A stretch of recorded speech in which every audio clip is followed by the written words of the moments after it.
नमस्कार दोस्तों, मैं अमित शर्मा आपका हरजोत क्लासेस में स्वागत करता हूं। जैसा कि अलजेब्रा का मैं नेक्स्ट टॉपिक जो कि लेके आया हूं, गुणनखंड। गुणनखंड में मैंने ये जो वैसे अगर आप किसी 10th क्लास में या 9th क्लास में पढ़ते हैं तो आपको इसे पूरा सॉल्व करना पड़ेगा, पर एग्ज़ाम के हिसाब से इसे हम बेसिक तरीके से कैसे समझ सकते हैं, ट्रिक नहीं कहेंगे, इसे बेसिक कंसेप्ट ही कहेंगे कि हम कैसे चीज़ों को सही कर सकते हैं, कैसे इसका आंसर ला सकते हैं।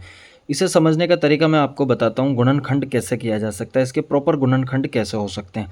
दोस्तों, प्रश्न आपसे कुछ इस प्रकार से पूछा जा सकता है, जैसे यहाँ पर इसमें x का मान नहीं पूछा है, बताया है कि इसका सिर्फ गुणनखंड बताना है। तो ये दो तरीके से पूछा जा सकता है, दोनों तरीके मैं आपको बताऊंगा। सबसे पहली चीज़ तो हमें ये देखना है कि ये वाली जो कंडीशन है, ये पहली वाली संख्या और आखिरी वाली संख्या को गुणा करें। गुणा करता हूँ तो क्या पता चलता है, मुझे 8x² आता है। आ गया। अब मुझे क्या करना है कि इस 8x² के यानी इस 8 के ऐसे टुकड़े करने हैं कि जोड़ने या घटाने पर तो 6x आ जाए और गुणा करने पर 8 आ जाए। तो ऐसी कौन सी संख्या होगी जो ऐसा हो सकती है?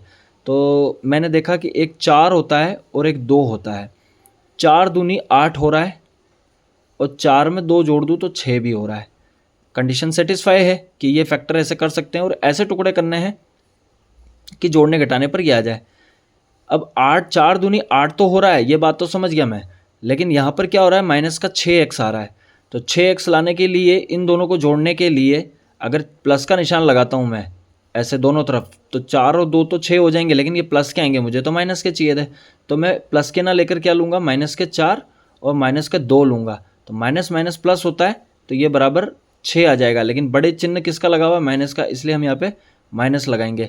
तो कंडीशन सेटिस्फाई है, मैं यहाँ तक समझ गया कि इसके दो प्रॉपर जो गुणनखंड हो रहे हैं वो ये हो रहे हैं। तो x का मान क्या हो सकता है, x-4 और x-2, ये इसके दो प्रॉपर गुणनखंड है।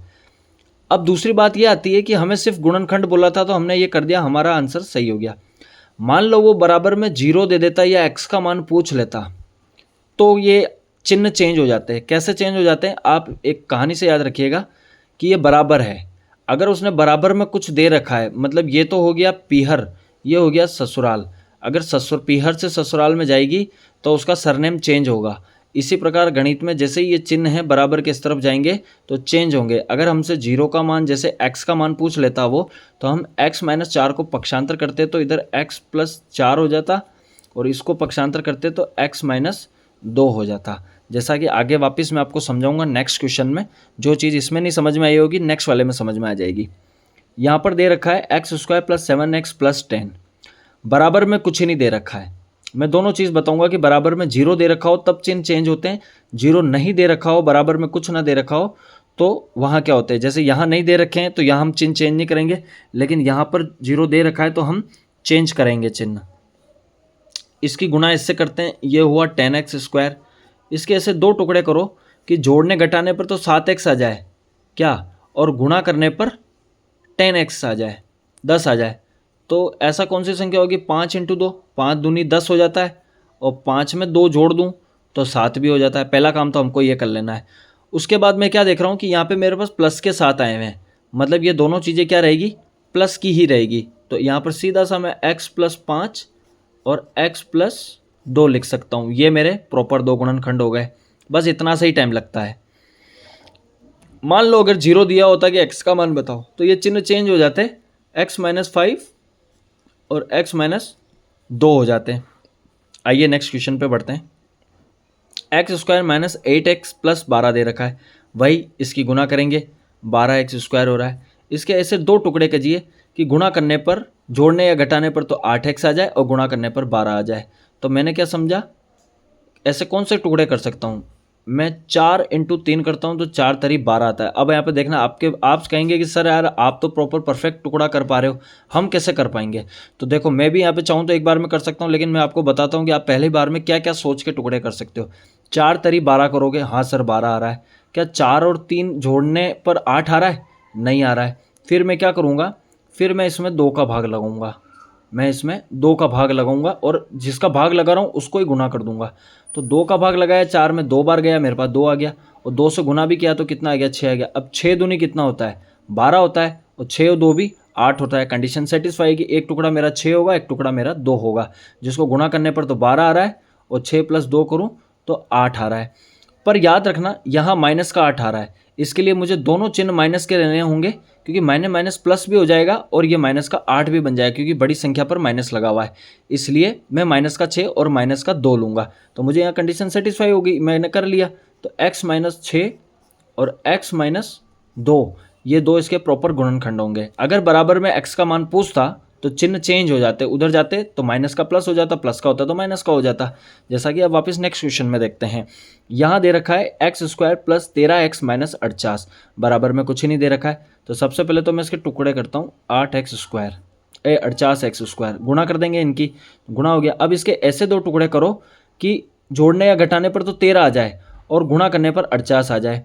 तो आप कहेंगे यार सर पहाड़े आपको जितने भी याद हो, आप खुद अपने हिसाब से क्या दिमाग लगाएंगे, जैसे बिल्कुल ऐसा जैसे एक बैचलर, एक नॉर्मल बंदा जो बिगनर है, जिसको ये चीज़ नहीं आती है, वो करने की कोशिश कर रहा है, तो वो क्या क्या सोचेगा, वो पहाड़े पढ़ेगा, वो लिखेगा 8 × 6, सर 8 छंग 48 होता है। मैंने कहा हाँ बात से एकदम सही कह रहे हो, ठीक है 8 छंग 48 तो हो गया। क्या 8 और 6 जोड़ने या घटाने पर 13 हो रहे हैं क्या? जोड़ के देख लो, 8 में से 6 घटा रहे हो तो 2 आ रहे हैं, मुझे तो 13 चाहिए, वो भी प्लस के। तो यहाँ कंडीशन सेटिस्फाई नहीं हो रही है, और 8 में 6 जोड़ भी दोगे तो 14 हो रहे हैं, 8 और 6 14 हो रहे हैं, मुझे तो 13 ही चाहिए। तो यहाँ सेटिस्फाई नहीं हुआ। अब नेक्स्ट संख्या क्या होगी, तो वो नेक्स्ट संख्या पता करने के लिए आपको क्या करना होगा, इसमें भाग लगा लो। एक बार 2 का लगा लिया तो इधर भी 2 का गुणा कर दो, इधर 4 का भाग लगा रहे हो तो इधर 4 से गुणा कर दो। क्या, तो 2 से भाग लगाया मैंने, तो 2 चौक 8 और 6 दूनी 12, तो मुझे पता चला 12 × 4, 12 चौक भी 48 होते हैं, लेकिन 12 में से 4 घटाऊंगा तो 8 ही बचेंगे, और 12 में 4 जोड़ दूंगा तो 16 आ जाएंगे। कंडीशन यहाँ पे भी सेटिस्फाई नहीं हो रही है। फिर मैं क्या करूँगा, वापस सीधा सा एक नॉर्मल में देखता हूँ कि इसको मैं अगर 6 से भाग लगाऊँ तो भी नहीं होगा, क्योंकि 4 छंग 24 हो जाएगा और 6 दूनी 12 हो जाएगा, और 24 में से 2 घटाऊंगा तो 22 ही आएंगे, और 24 में 2 जोड़ दूंगा तो 26 हो जाएंगे, तो भी कंडीशन सेटिस्फाई नहीं हो रही है। तो उसके बाद और संख्या क्या हो सकती है, तो फिर मैं क्या करूँगा, इसमें 4 का भाग लगाऊंगा, तो 4 तरी 12 और 4 से गुणा कर दूंगा, तो 4 चौक कितने हो गए 16 और 3, तो 16 कम 16, 16 2 32, 16 3 48, सीधा मेरे को पता चल गया कि 16 3 48 होता है। दोस्तों मैं ये ऐसा मैं चाहता तो सीधा 16 × 3 लिख के कर सकता था, लेकिन मैं आपको बताना चाह रहा हूँ कि आप कभी 8 सोचेंगे फिर आपको समस्या नहीं मिलेगी। आपको गुणा करने पे तो 48 आ जाएगा, जैसे यहाँ पे भी 8 छंग 48 आया था, 12 चौक 48 आया था, लेकिन जोड़ने घटाने पर 13 नहीं आ रहा था, जोड़ने घटाने पर 13 यहाँ आ रहा है। तो वो कैसे आया, तो मैंने आपको बताया कि जिस संख्या से आप भाग लगा रहे हो उसी संख्या से आप गुणा भी कर दो तो आपको ये चीज़ पता चल जाएगी।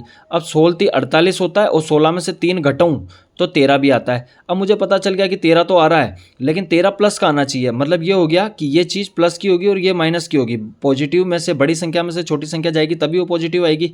यानी मुझे पता चल गया एक संख्या तो मेरी 16 होगी और एक संख्या क्या होगी 3 होगी। यानी मेरा इसका आंसर हो जाएगा x + 16 और x - 3। ये x के ये इसके दो गुणनखंड हो गए।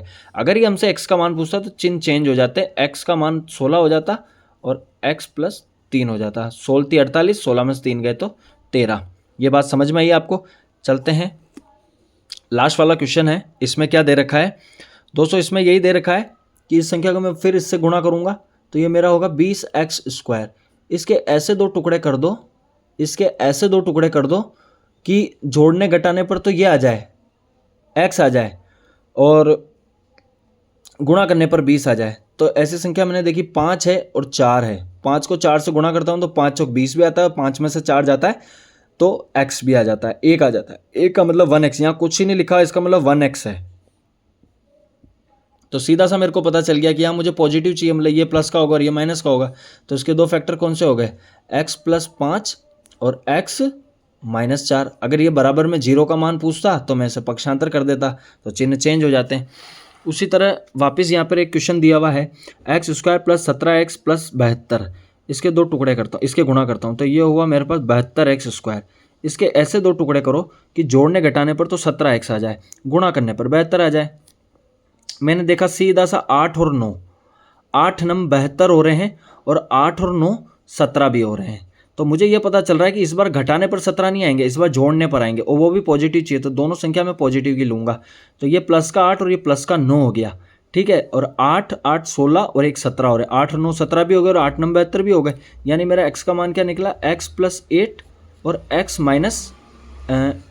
9। ये यहाँ सही होता अगर हमसे जीरो का मान नहीं पूछता, लेकिन बराबर में हमें जीरो दे रखा है, मतलब एक्स का मान हमसे पूछ रहा है, यानी ये चिन्ह जो होंगे उधर जाएंगे और चेंज हो जाएंगे, यानी इसका वैल्यू क्या आएगी, एक्स माइनस 9 और एक्स माइनस 8, ये इसके जवाब होंगे। आई होप आपको समझ में आया होगा। 2 क्वेश्चन और है, मैं इसको भी समझा देता हूँ। ये वाला क्वेश्चन ध्यान देना, बाकी सब में x की वैल्यू सिंगल थी, इसके पीछे कोई अंक नहीं लिखे हुए थे। ये क्वेश्चन लेने का पीछे ये है कि इस 2 का क्या मतलब है, हम ये देखेंगे। सबसे पहले मैं इस 2 को, इस पूरे को इससे गुणा करूंगा तो कितना आ जाएगा, 4x²। ऐसा कोई टुकड़ा बताओ मुझे कि जिसको गुणा करने पर तो 4x आ जाए और जोड़ने या घटाने पर 5 आ जाए। तो 4 × 1 करता हूँ तो 4 आ जाते हैं, और तो कोई संख्या बच्ची नहीं रही मेरे पास जिसको गुणा करने पर 4 आए। और इसको जोड़ लूँ, 4 में 1 जोड़ दूँ, 4 + 1 कर दूँ तो 5 भी हो जाते हैं, लेकिन 5 मुझे माइनस के चाहिए। माइनस के लेने के लिए मतलब ये हो गया कि बड़ी संख्या माइनस की होनी चाहिए, तो ये भी माइनस का होगा और ये भी माइनस का होगा, तभी प्लस का होगा। तो दोनों को जोड़ा, -4 और -5, यानी -4 और -5। तो x - 5 सॉरी x - 1 और x - 4 ये क्या हुआ है, इसके प्रॉपर टुकड़े हुए। अब हमसे अगर ये 0 x का मान पूछता तो चिन्ह चेंज हो जाते हैं, और x का मान नहीं पूछता तो ये सीधे जो 2 गुणनखंड आए हैं वो आएंगे ही आएंगे। लास्ट क्वेश्चन है, x² + x - 42 दिया हुआ है, इसका टुकड़ा मैंने गुणा किया, 42x² आया। ऐसे 2 टुकड़े करूँ कि ये गुणा करने पर तो 42 आ जाए और जोड़ने घटाने पर x आ जाए। x के पास कुछ नहीं लिखा, मतलब 1x है, तो 7 × 6 करता हूँ तो 7 × 42 आता है, और 7 में से 6 जाते हैं तो 1 भी आ जाता है, यानी ये पॉजिटिव होगा और ये नेगेटिव होगा। यानी सीधा सा पता चल गया कि x + 7 और x - 6 इसके फैक्टर होंगे। अगर हमसे बराबर में 0 का मान पूछता तो हम इन चिन्हों को पक्षांतर कर देते और हमारा आंसर x - 7 और x + 6 हो जाता है। तो दोस्तों ध्यान रखिएगा, जब भी आपको x का मान पूछे तो आपको चिन्हों को बदलना पड़ेगा, और अगर आपको सिंपल सा ये दे दे, 0 नहीं दे, बराबर में इक्वल में आपको 0 या x का मान नहीं पूछे, तो सिंपल जो चिन्ह चेंज करने पर आ रहे हैं वही रखिएगा, उन्हें चेंज मत कीजिएगा। धन्यवाद। बेहतरीन, मैं समझता हूँ कि आपको समझ में आया होगा। दोस्तों वीडियो ज़्यादा बात करके नहीं की जाती है, कंटेंट देना ज़रूरी होता है। आई होप, मैं ये समझता हूँ कि जो मैं समझाना चाह रहा था आपको समझ में आया होगा, और इन्हीं क्वेश्चनों की आप वापस प्रैक्टिस कीजिएगा, और कोई दिक्कत हो तो बताइएगा। थैंक यू, धन्यवाद, राधे राधे।